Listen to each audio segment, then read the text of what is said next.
Et pour la dernière de la saison, amusez-vous bien, messieurs. Merci Pauline. France Bleu, Gascogne, les têtes Zapac tous les vendredis 18h10. Bonsoir à tous et à toutes au comptoir du soir la bande. Gérard Pifeteau, de notre incontournable partenaire fidèle Midi Olympique. Jean-Maurice Castex, Rolandson, DRDDR, on ferme, et oui, pour vacances. Ultime émission de la saison, saison qui fut riche. On se retrouvera le vendredi 2 septembre, parce que ce sera la veille de la reprise en Pro D2 avec Mont-de-Marsan, avec Dax. Le menu de la carte aujourd'hui, un plat unique mais copieux. Invité Philippe Cazobon, le grand, le président du Stade Montois, qui rend son tablier. Retour avec lui sur 4 années d'aventure et de péripéties et de joie. Mais avec lui, nous allons également parler de Tyros, de la Fédérale 1, des arbitres délétères, du fric maudit qui nourrit le rugby, mais le pourrit aussi, et bien sûr du Stade Montois, du Stade français, de l'avenir du Stade Montois, de l'avenir du Stade français. Les têtes à pack, c'est ici et pas ailleurs. Vous y êtes pour la dernière fois de la saison. Allez, ça part de là.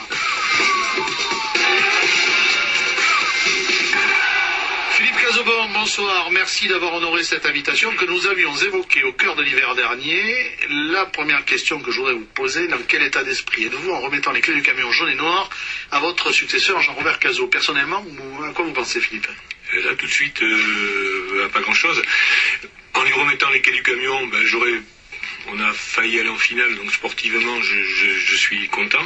Moyennement, parce que j'estime qu'on a loupé notre demi, mais bon, je ne suis pas le seul. Après, sur le reste, non, ça a été... mais je mets longtemps à faire des constats. Voilà, j'y suis encore un petit peu dedans, donc je suis parti, bien sûr, c'est fini, mais en même temps, je l'ai pas encore certainement totalement intégré. On fait retour actualité avec vous, bien sûr, avec la bande, et on va débuter par FIC. Ça nous remémore un certain nombre de choses, et on va en parler avec Philippe Cazobon dans un instant. Le 27 juin, lundi, le club devra apporter les preuves de sa crédibilité financière devant la DNACG, faute de quoi le multiple champion de France sera relégué en Pro D2 au mieux, soit liquidé et ramené en Fédérale 1. Bernard Laporte se dit victime. Pour moi, il n'y en a qu'une, c'est Bernard Guazzini et son club. On se souviendra seulement de son intervention, Bernard Laporte, et des conséquences de celle-ci à Bordeaux-Bègles en 2002. Faut avoir de la mémoire aussi, il y a qu'à demander au frère Monga. Il y en a marre de tout ça. Un grand club est menacé par les trublions hexagonaux bien connus du rugby paillettes qui font leurs petites et grandes affaires d'un jeu qui lui veut rester propre. Max Guazzini, qui a tant apporté et au Stade français et au rugby national à notre sympathie, il doit être vraiment la tête entre deux placards, et il s'est sans doute lui trompé une fois encore sur le soi-disant homme providentiel. Gérard Pifeteau, si le Stade français devait sombrer, ça serait quand même le début d'une faillite morale pour un certain nombre de gens dans le rugby national. Oui, bien sûr. C'est d'ailleurs pour ça qu'il y a tant d'égards autour de ce club. Et aussi peu de précipitation à le sanctionner, parce que ce club représente quelque chose de très important par rapport à ce que Max a créé à Paris, et non seulement par rapport à ce que l'image qu'il a donnée du rugby, qui est contestée par certains, d'ailleurs, ça c'est un vrai débat, mais bon, là effectivement on dit qu'il a démocratisé le rugby, on dit que les affluences au stade à moindre prix ont été un déclencheur pour d'autres, qu'il a été copié, etc. Bon. Mais c'est un très mauvais signal envoyé au rugby si le club de la capitale tombe dans ces conditions. Alors il y a autre chose quand même qu'il faut poser. Je crois qu'il faut rappeler juste un peu quand même l'origine, c'est que c'est pas la FACEM, l'origine c'est Sportif, la société de com du Stade français, qui s'est trouvé en très grande difficulté et qui a fait plonger le club de plusieurs millions d'euros. L'origine elle est là. Ensuite vient le problème de la FACEM, du vrai faux partenaire. Le vrai faux partenaire canadien, puis là on nous annonce aujourd'hui qu'il y aurait un vrai faux partenaire colombien qui fait dans la cacahuète. À quand Muammar Kadhafi, ou à quand les Émirats, à quand Al Jazeera finançant le rugby français? On marche sur des œufs et on va finir par marcher sur la tête. Mais pour ouvrir le prisme quand même, 1 700 000 €, le Stade français en découvre tout d'un coup cette année, au printemps, qu'il y a un problème. Philippe Cazobon, il me semble bien que pour bien moins, on a retiré 5 points au Stade Montois, il y a l'année dernière, il y a 18 mois, ouais, c'est ça. 18 mois. Il y a quand même 2 pétards, pour pas dire autre chose, de poids et de mesure. Regardez Bourgoin, on a commencé à emmerder Bourgoin quand Martine est parti, que c'est le pauvre Molin qui est débarqué de sa station de ski. Quand on nous a enlevé les 5 points il y a 18 mois, la fin de la mi-saison de l'année dernière, hein, je veux dire, on passait devant la DNACG, je l'avais déjà dit à l'époque, il y avait le BO, il y avait le Stade français, il y avait Montauban, il y avait Bourgoin, il y avait le Stade Montois, il y en avait peut-être d'autres, enfin je me rappelle de cela, je me rappelle bien qu'il y avait le Stade Français avec nous. Voilà. Donc il se trouve que nous, pour 3 semaines de retard, pour 300 000 euros en augmentation de capital, on nous a viré 5 points, et nous on se rend compte que 18 mois après, ils sont partis d'un trou qui était entre 1 et 2 millions à l'époque, à ce que je savais, de sources sûres, pour arriver maintenant à quelque chose de bien plus conséquent. On se rend compte que 18 mois après, ils sont toujours vivants. Voilà. Après, bon, que Max défende son club, il a entièrement raison, il fait ce qu'il veut. Mais j'ai toujours dénoncé 2 poids 2 mesures, voire 3 poids 4 mesures. Enfin, il n'y a pas de ligne, quoi. On ne sait pas où on va et c'est pas clair du tout et c'est très préjudiciable à tout le monde. Et puis voilà, bon, moi je l'ai dit, je l'aurais dit à la DNSCG, je l'ai dit à tout le monde. De toute façon, c'est un organisme marron, coquin, qui est complètement dirigé. Il y a la main de Dieu là derrière tout ça. Et après, vous avez 15 mecs qui essayent de vous croire. Serge Blanco, la main de Dieu. Certainement. Et qui essayent 15 mecs essayent de vous faire croire qu'ils délibèrent, qu'ils prennent des airs entendus, alors que vous êtes déjà condamné avant d'y aller, que tout est fait, voilà. Bon, maintenant, moi, je suis désabusé par rapport à tout ça, j'en ai déjà parlé, mais bon, j'y suis plus, donc tout va bien. On a protégé Tarbes pendant des années parce que c'était le club de cœur de Bernard Lapassé. Agen a été protégé un temps. Bref, selon qu'on en puissant est misérable. Moi, je vous annonce un truc. Marseille remonte en Fédéral 1. Le projet marseillais qui est viable du point de vue structurel et financier, c'est le montant pour les deux. Il y aura un grand club à Marseille, il y aura un club à Lille, et puis les autres, Montauban, Lourdes, Mont-de-Marsan, filez-moi tout ça à la paillasse. Qu'on soit débarrassé des gens qui ennuient en fait l'école blanche du rugby national. Des têtes, des packs, des mecs, du cuir, la sueur, l'effort. Avant, pendant, après. Les têtes à packs tous les vendredis soirs. On aime. Philippe Cazobon rend son tablier. Dans quelques jours, Jean-Robert Cazot prendra la suite. Durant 4 ans, sous votre présidence, le Stade Montois a connu des vertiges de félicité et des sommets d'inquiétude. La montée en top 14, après une finale considérée comme historique quant à la qualité du jeu, je cite Pierre Villepreux et Jean-Pierre Rive, la structuration du club, l'aménagement de Boniface, celui du centre d'entraînement de la Plaine des Jeux, la modernisation de l'animation du stade, celle de la communication du club, le développement de l'espace partenaire, une foultitude de petites choses encore. Cazobon, c'est l'homme aimé de son groupe, des joueurs, des techniciens, des supporters. C'est également le trublion, fort en gueule. Il est aussi diplomate qu'un panzer de Guderian, provocateur qui avance au bulldozer. Il s'est fâché avec une belle quantité de col blanc de l'agglomération montoise et aussi avec un certain nombre de ses collègues présidents. C'est l'homme le plus détesté par la Ligue et la DNACG de Serge Blanco parce qu'il dit ce qu'il pense et il pense ce qu'il dit. En tout cas, c'est un passionné du Stade Montois, incontestablement, défenseur acharné du club. Dans les plus mauvais moments financiers, il faudra s'en souvenir. Il a toujours honoré les salaires, il a tiré le club de bien des mauvaises passes et il laisse in fine le Stade Montois dans le sens de la marche après une 2e demi-finale en 4 ans. Preuve que la situation est saine, l'ossature du groupe sportif et les techniciens sont conservés. Philippe Cazobon, pourquoi partez-vous ? Pourquoi je pars ? Bon, parce que déjà au départ, j'ai été élu pour 4 ans, prorogé pour 3 ans lorsque nous sommes passés de SAOS en SASP.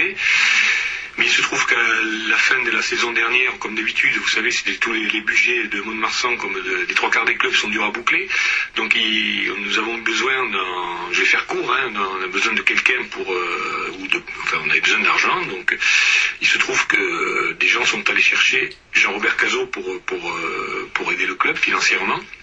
Voilà, et ces mêmes gens lui ont suggéré qu'il ferait un très bon président. Je prends des raccourcis.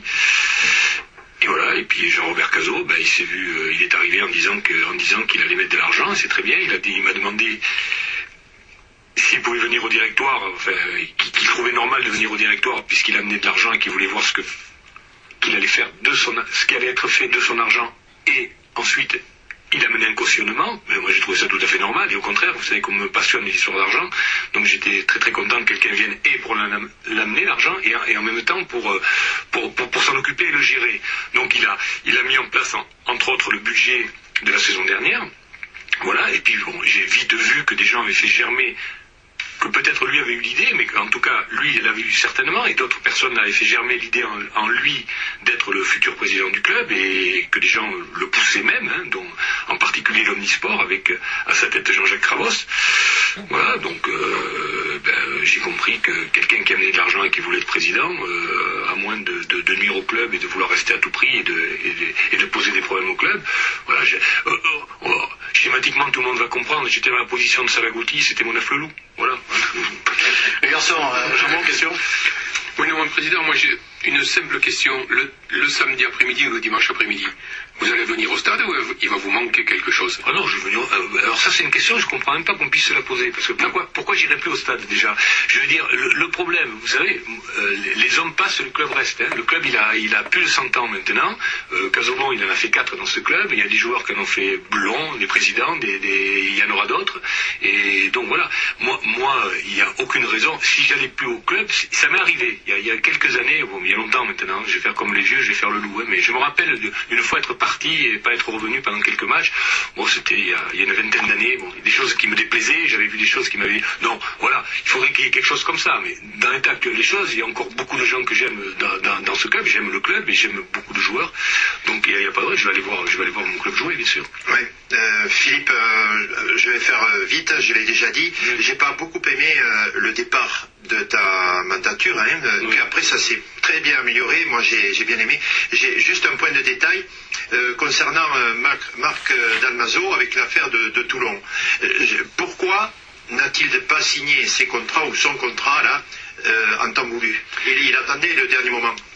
Mais il a toujours, alors on va remettre les pendules à l'heure, ça a toujours été très très compliqué de faire signer Marc Dalmaso. On dirait que Marc, il a beaucoup de qualités, il a un gros défaut, il a un manque de pouvoir décisionnel. Quand il faut prendre une décision, il tord du cul pendant 8 jours. Hein. Excusez-moi, je suis direct, mais c'est comme ça. Bon, il se trouve que là, il a été un peu plus long que d'habitude, et qu'ensuite il y a eu cette affaire de Toulon qui est venue se greffer dessus. Voilà. Alors moi, en ce qui me concerne, je vais vous dire là-dessus, je l'ai dit et tout le monde le sait.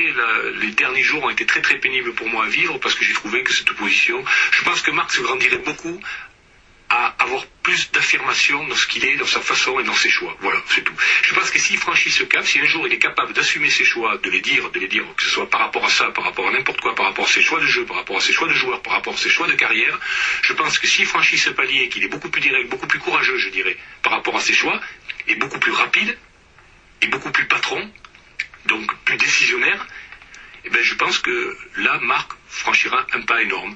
Et ce serait bien parce que, globalement, quand même, à mon avis, c'était un très bon joueur et c'est un très bon entraîneur.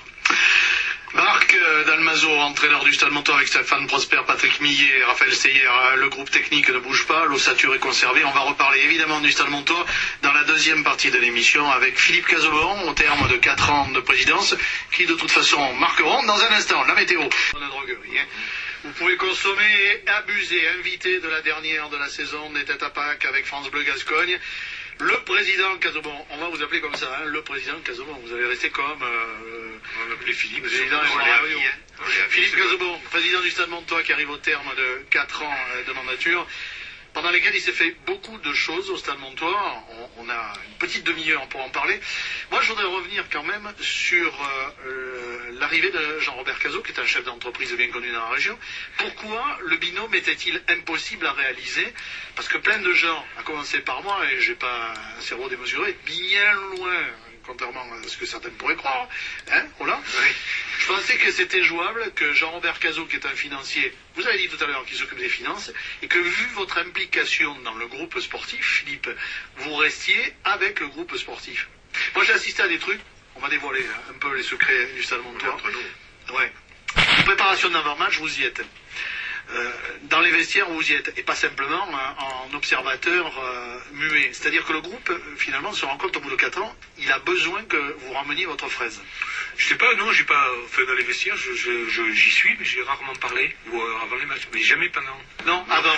Mais être présent, de la présence, beaucoup de présence. Bon, j'ai l'habitude d'être de toute façon très engagé dans tout ce que je fais, donc là comme ailleurs, j'étais engagé. Non, mais pour répondre à votre question sur Jean-Robert Cazot, c'est très simple. Oui, effectivement, si s'en était tenu à ce rôle, c'est-à-dire de venir pérenniser le financier, s'en occuper et d'autres choses, hein, je veux dire de la structuration, de tout ce qui est annexe, on aurait pu. Je veux dire, le problème, moi, je dis des choses. Je vais être clair. Quand je suis là pour quelque chose, quand je suis venu pour présider le club, on m'a demandé tu veux être président, j'ai dit oui. Voilà, je suis un mec clair. Si je veux un bonbon rouge, je dis pas que j'en veux un vert, quoi. Je dis je veux le rouge, je le veux bien. Voilà. Donc lui est arrivé effectivement pour des choses, mais je vous dis, il est ambitieux, le garçon, quoi. J'ai tout de suite vu qu'il avait des avis sur tout, qu'il me posait des questions, qu'il voulait savoir comment il n'était pas là depuis 15 jours, qu'il commençait à de lui demander son avis quand j'allais communiquer, par exemple, avec la presse. Donc je lui ai dit, mais tu communiqueras toi. C'est pas compliqué, j'ai pas l'habitude qu'on me tire sur les bras pour me les faire bouger, quoi. Je veux dire, je le redis, donc voilà. On avait donc, bien compris que vous n'êtes pas polichinelle. Non, voilà, donc il voulait savoir, quand j'allais discuter avec le sportif, il a commencé à me demander quand est-ce que j'y allais pour venir avec moi, donc voilà, j'ai dit non, mais... Incompatibilité d'humeur. Incompatibilité de façon d'être, déjà, nous sommes différents, je prétends pas être meilleur que lui, je prétends simplement être complètement différent, et non seulement je le prétends, mais je le revendique. Dans nos façons d'être, voilà. Et ensuite, pour finir, par rapport au fait que je pense qu'il est, lui, persuadé qu'ayant réussi brillamment dans les affaires, il pourra aussi réussir brillamment dans le rugby. Alors, je ne lui souhaite pas spécialement à lui, parce que vous avez bien compris que j'ai pas spécialement beaucoup d'affection pour lui, mais je le souhaite au Stade Montois. Donc, si son ego et si ses ambitions rejoignent celles du stade, tant mieux. Maintenant, il faut quand même qu'il soit prévenu que je suis sur le bord, et que je surveillerai tout ça de très près. Il m'avait bien semblé quand même que le loup Casaubon n'avait pas les dents complètement émoussées. Gérard, du haut de ton perchoir. Pardon? Gérard, oui. dis-je, du haut de ton perchoir. Il y a du vent qui souffle de Mont-de-Marsan, hein? Oui, mais Philippe, il est toujours regrettable de ne pas ajouter des compétences dans un club. Surtout que... Mais attends, je te coupe, excusez-moi. Il est toujours... C'est pas un problème d'ajouter des compétences, c'est le problème que je ne servais plus à rien, puisqu'il voulait parler aux entraîneurs, parler aux joueurs, parler aux journalistes, et qu'en plus, c'est lui qui pérennise le financier du club et qui amène. Donc en gros, il veut présider le club. Et celui qui paye et qui veut présider le club, préside le club. Je veux dire, le seul truc, à la différence avec moi, c'est que moi, quand je veux faire tout ça, je le dis, si j'en suis capable, je veux dire, quand je veux faire quelque chose, je dis, lui, il ne le disait pas. Mais dès que je lui ai ouvert la porte, et il le fait. Il préside le club, voilà. C'est Gérard Maille. Philippe, est-ce que dans ce cas-là, alors, sachant que rien n'est simple dans un club, est-ce que tu te poses un recours possible éventuel? Mais je me pose à rien du tout, moi, dans tous les cas, je veux dire, le club, il le pérennise financièrement, et c'est ça le plus important pour le moment. Je veux dire, le club est sorti des tourmentes financières, grâce à lui. Et ça, il faut le reconnaître, et c'est bien. Maintenant, il faut qu'il continue à ce niveau-là, c'est très bien, mais ça ne suffira pas. Appliquer les méthodes de l'entreprise à un club de rugby, ça ne suffira pas non plus. Il en reviendra aussi certainement. Je pense qu'il n'a pas de sensibilité sportive. S'il est intelligent, il va l'acquérir rapidement, et s'il ne l'acquiert pas rapidement, il va comprendre ce que c'est. Parce que si on perd 2-3 matchs, c'est aussi compliqué. Il va falloir gérer ça. Je veux dire, on est sur une embellie sportive sur une saison, il est arrivé, il a mangé son pain blanc avec moi. C'est-à-dire qu'on a eu une saison au moins sur le plan sportif où ça a été sympathique. En plus, quand il y a eu des problèmes, je les ai gérés. Maintenant, pour rien vous cacher, il lui a été proposé à un moment donné, ce dont vous parlez, c'est-à-dire que je puisse m'occuper de certaines choses et pas d'autres.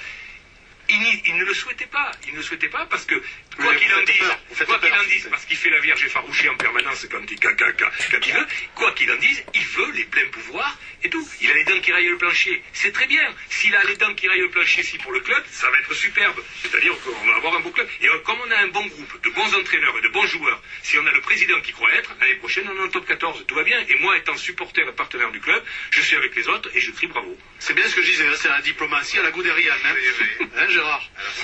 Oui. Ça veut dire le portrait ça veut dire que autour de lui, il sera très difficile dans le club d'exister, quoi. Pardon? Ça veut dire qu'autour du nouveau président, il sera difficile d'exister dans le club. Écoutez, il est bien entouré parce que, figurez-vous qu'avant de partir, j'aime tellement mon club que j'ai fait tout en sorte que pour le maximum de joueurs aussi, mais j'ai fait aussi en sorte qu'ils soient entourés de bons dirigeants. Donc Thierry Blandinière reste, c'est une pointure. Stéphane Mété, qui est le directeur dans ma boîte de transport maintenant, reste aussi. C'est une excellente recrue que j'ai pu faire et qui reste comme dirigeant au club.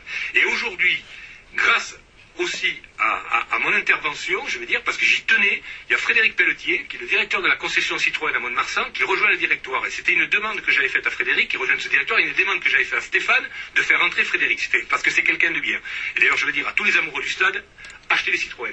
Voilà. Mais je vais dire, ça c'est plaisante. Ça c'est fait. Frédéric, depuis 4 ans que je suis dans ce club, est un partenaire excellent et je pense que ça fera un bon dirigeant. Voilà. Donc si vous voulez, il a tout autour de lui, il a des gens pour l'aider, il a un bon staff, il a des bons joueurs, il a l'argent et il part sur une bonne dynamique sportive. Maintenant je vais vous dire, voilà, et c'est tout. Moi je souhaite le meilleur pour le club. Pour lui, je m'en fous. C'est pour le club. Philippe. You. Il en manque un là sur l'hésitation. Quid d'Henri Fouillade, quid de l'Astorim? Il faut préciser que l'Astorim était le principal bailleur de fonds avant que Jean-Robert Cazot n'arrive, et que l'Astorim a été vendu pour 60% de ses parts à la Stargym, qui est un groupe d'investissement anglais, et visiblement, mes informations ne sont pas bonnes, mais ça connecte pas entre Henri Fouillade et le PDG de la Stargym.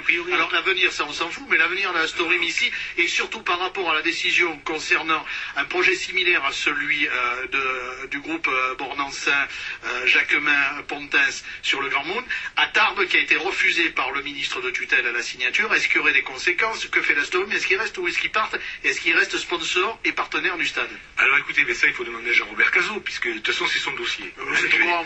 Alors moi ce que je suis au courant, je peux vous dire, c'est qu'il y a un match de boxe en ce moment entre effectivement à l'Astorim, entre Fouillade et Malard, puisqu'il y a un conciliateur entre les deux, donc à chaque fois qu'il... Et donc voilà, donc vous savez, quand les affaires vont mal, les associés en général c'est toujours compliqué, toujours mieux d'être associé quand ça va bien. Là, mais bon, à ce que je sais, parce que je suis pas forcément dans tous les détails, ce que je sais c'est que Jean-Robert Cazot a pris le dossier en main. Mais Fouillade, il reste ou pas? On ne sait pas. Au club. Oui. Et je vois pas comment s'il n'est plus rien dans la story. C'est-à-dire, Malard au début il dit à la Stargym, il dit oui, et puis là il dit moins oui. Oui. C'est toujours celui qui détient l'essentiel départ qui finit par piloter le bateau. Hein. Donc on le sait, je viens d'en parler pour moi, c'est pareil pour Fouillade. Je veux dire, Fouillade en ce moment, dans la story... Il est dans la mouise.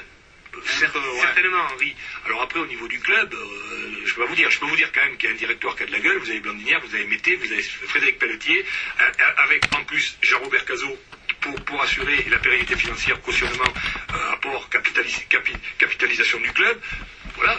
Et je rends hommage à quelqu'un qui pense, c'est Charles Biarrotte, qui a été trésorier du club, qui était membre du directoire, qui est un homme qui a été au service de ce club pendant des années, qui n'est pas connu du grand public, qui est un homme remarquable, d'une grande probité, d'une totale intégrité. C'est le premier des supporters, et on va lui rendre hommage parce que ce type a beaucoup donné de son temps, de son intelligence et de son énergie au service du club. J'ai encore une question, moi, puis après je vous laisse dans les mains expertes de Jean-Maurice qui n'en peut plus, là. On vous savait plutôt en franc avec Bernard Bornancin, le patron de Leclerc Scalande ici. Et puis, chez nos confrères de Sud-Ouest, vous annoncez que Bernard Bornancin revient au club, alors que vous étiez prêt à vous mettre la pâtée il y a encore un an avec Bernard Bornancin. Je ne pas dans la même équipe. Attendez, Philippe, il revient, oui ou non? Pourquoi faire et à quelle hauteur financière? Écoutez, ça, alors, la hauteur financière, il revient. C'est vous qui l'annoncez? Non seulement, non. Ce que je veux dire, qu'il revient, c'est sûr, c'est pas qu'il revient, il est revenu. Donc non, j'ai trouvé élégant le fait, ce que j'ai à mon niveau, c'est qu'il revienne avant que je m'en aille. Parce que plein de gens disaient sur la ville que je l'avais fait fuir. Donc s'il revient avant que je m'en aille, il n'était pas sûr. Je veux dire, j'aurais pu m'accrocher. Hein, je veux dire, il y a tellement de gens qui disent qu'ils partent et puis qui s'accrochent au dernier moment. Donc j'aurais pu m'accrocher. Donc voilà, donc c'est bien. Après, moi, Bernard Bornancin, personnellement contre lui, on portait pas le même maillot, c'est tout. Hein. Moi, voilà. Donc il se trouvait que dans le rôle, on a bien compris que je suis plus adepte du jeu sans ballon que du jeu avec ballon. Donc dans mon jeu sans ballon, il s'est trouvé plusieurs fois devant moi. Donc voilà. Mais maintenant, Bernard Bornancin, il va mettre des thunes. Il en a mis, il est redevenu partenaire. Il a gagné sa guerre. Il y a 2 ans, vous m'avez dit, il voulait faire un chèque, mais il manque un 0. Ah ouais, bon, mais ça là, suffisait pas. Il y a un 0 de mieux, mais encore mieux. Non, mais il peut faire mieux, on peut toujours faire mieux. Sur l'unité, il peut pousser. On est à 1, il pourrait être à 3. Sincèrement, ça ne me regarde plus. Ça ne me regarde plus. Vous avez un avis sur la question? Mon avis est que c'est bien qu'il soit revenu, et je vous dis, alors laissez au nouveau président le soin de s'occuper de ses partenaires.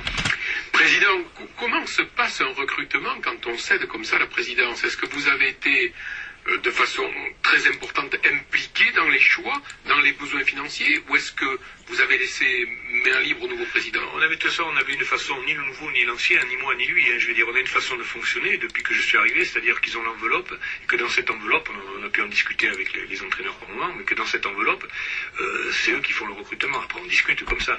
Mais le recrutement, si vous voulez, moi, ce que je me suis attaché à faire le plus cette année, c'est d'abord, dans un premier temps, de conserver. Je lui avais conseillé de garder les entraîneurs parce que c'était déjà assez compliqué pour lui d'arriver comme ça et en plus de changer. Donc voilà, on a essayé de pérenniser ça. Et ensuite, bien, forcément, d'encourager les joueurs que je voulais qu'ils restent au Stade Montois, rester au Stade Montois. Voilà.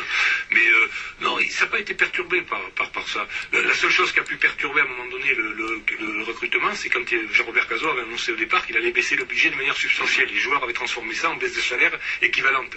Donc forcément, ça avait jeté un trouble. Bon, après, je pense que de toutes les manières, il avait dit ça, mais je pense que globalement, le budget est le même. Donc, est-ce que votre fierté n'est pas aussi depuis 4 ans d'avoir vu monter au niveau de l'équipe première autant de jeunes qui ont été formés en Marsan? Je crois que c'est un peu quelque chose que vous aviez l'habitude d'avoir en Marsan, mais que vous avez peut-être insufflé un peu plus. Mais moi j'ai insufflé surtout bien sûr, surtout qu'il y a pas mal, il y a toute une génération de joueurs comme Yann Bretous, de Krabos que j'avais vu jouer, moi en Krabos et tout ça, donc j'étais très très content après les avoir vus jouer en Krabos et de les voir jouer en première. C'est toujours une fierté parce que vous les avez connus gamins et vous les voyez un jour en fait accomplir le rêve de tout petit Montois qui prend sa première licence au Stade Montois.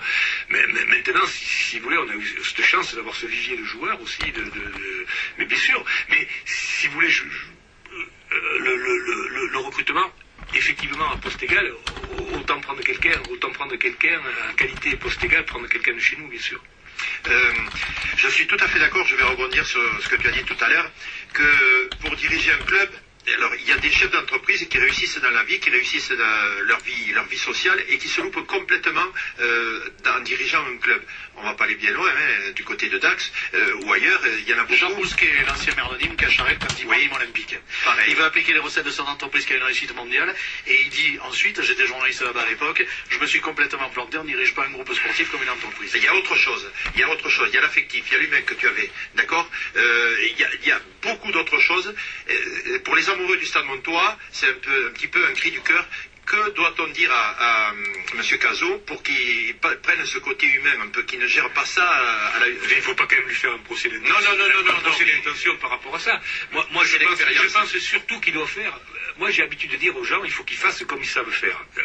Dans le sens de dire, et d'être naturel. Je ne pense pas que c'est sa première qualité d'être naturel. Je lui conseillerais, je disais à Marc tout à l'heure d'être plus courageux. Jean-Robert Cazot, si tu m'écoutes, sois plus naturel. Lui aussi il tord du cul.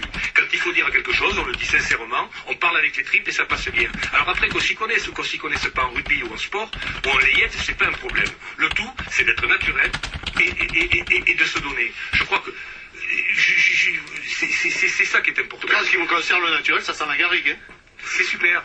C'est la garrigue que j'aime beaucoup. Hein, je vais plus. Je fais comme les vieux maintenant. J'ai passé depuis que j'ai passé 50 ans, je suis plus inhibé. Je me dis maintenant, t'es devenu. T'as plus à plaire aux filles, t'as plus à plaire. Je plais à ma maman, c'est très bien, et à mes filles. On la face d'ailleurs maintenant.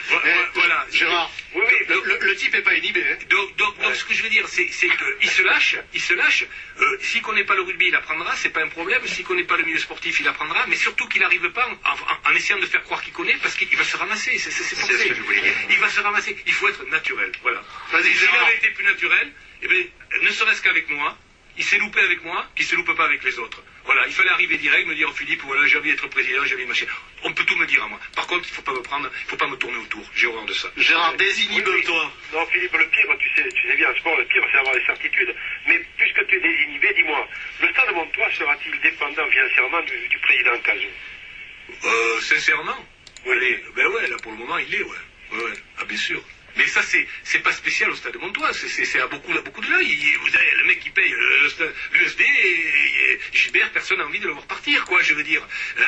Il y en a d'autres partout, je veux dire, Michelin à Clermont, je pense que si Michelin commence à avoir le nez qui pique un peu, Clermont s'enrhume grave. Ou Laurent Marty à Bordeaux. Ou Caen ou Guazzini. Ou Guazzini à Paris, on voit bien. Ou Caen Fabiarritz. Donc c'est vrai, donc on n'est pas là. Le problème là-dedans, c'est que ça ne va pas se cacher. Il faut des hommes forts, il faut des hommes d'argent, il faut des hommes qui puissent assurer la pérennité, il faut des gens qui puissent rassurer aussi les instances dont on a parlé tout à l'heure, même si elles sont coquines, corrompues et autres. Il faut quand même aller discuter avec. Ça, je voulais plus le faire. Il fallait que quelqu'un le fasse. Il ne faut pas non plus se cacher là derrière.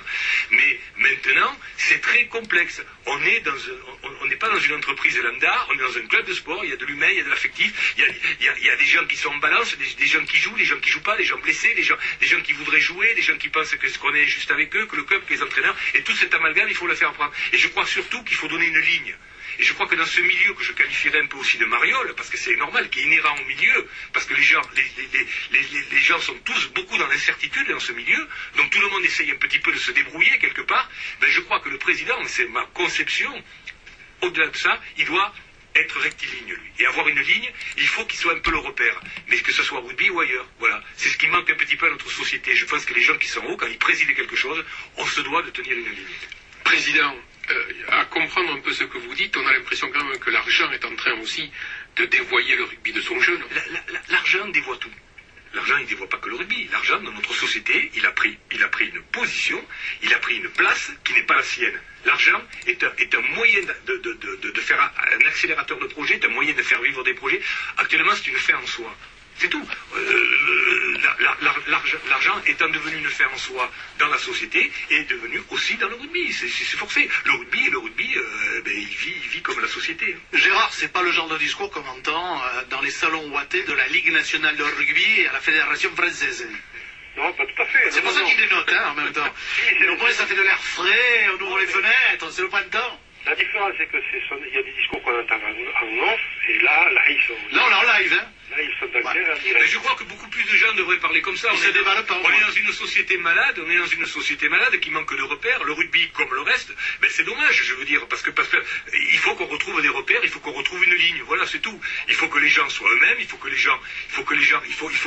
il faut surtout que lorsqu'on est en charge de quelque chose, on est en charge d'un projet, il faut qu'on soit clair sur le projet qu'on veut mener, clair sur ce qu'on veut dire. Et comme j'ai dit, je crois, dans Sud-Ouest, on dit ce qu'on fait et on fait ce qu'on dit. Est-ce que vous en parlez quitte à assumer aussi les erreurs. Est-ce que vous en parlez entre présidents de ça, le discours que vous avez avec qui, alors pour préciser, avec qui, Philippe Casaubon? Je sais qu'avec Max Guazzini vous entendez bien, mais avec Merlin aussi dans la Rochelle. C'est des personnalités attachantes. C'est difficile. Non, pas spécialement. Je pense que c'est un très très bon président, c'est un mec qui mène très bien son club, et il a un problème là, il doit être tenu, parce que, je veux dire, je pense à lui tous les jours, parce que je pense que c'est un club très bien mené, après Vincent Merlin. C'est pourri ce qu'on lui fait à l'heure actuelle. Non, mais le problème, c'est attends dans le mois d'août pour savoir s'il est en top 14. Il a les burnes tenues, il fait partie du comité directeur, de la Ligue, et tous ses copains sont en train de l'enfiler, excusez-moi. Voilà, c'est tout. Alors bon, ça doit lui faire mal, mais il serre les fesses. Allez, Philippe, mets la pommade, Philippe, mets de l'huile, puisqu'on est dans le... Ah, moi doucement, avec la vaseline, on finit l'émission, là, tranquille. J'ai une question, pourquoi avoir mélangé le sportif et la politique au début? Je n'ai pas mélangé le sportif et la politique, c'est une erreur. J'ai tout de suite compris, tout le monde a cru ça, j'ai tout de suite compris que la politique menée par Philippe Labeyrie était une politique qui ne pouvait pas aller ni pour la ville, à mon avis, mais surtout pour le club, parce que moi j'étais là pour le club. Je l'ai rencontré 2 fois, et j'ai vite vu que je n'étais pas un apparatchik de Philippe Labeyrie, je n'avais pas été choisi par lui, et que donc il allait me mettre des bâtons dans les roues et mettre dans les bâtons des roues du club. Donc si vous voulez, à un moment donné, il y a des choses que les gens ne savent pas, il y a eu des échanges, des lettres entre nous, bon voilà. Et ensuite, un jour, je lui ai envoyé une lettre de 2 pages. Dans cette lettre de 2 pages, entre autres, je lui reprochais d'avoir manqué de respect au stade de rugby, au stade Montois Rugby, à Benoît Doga et à moi. Voilà. Au travers de plein de choses qu'il avait faites. Voilà.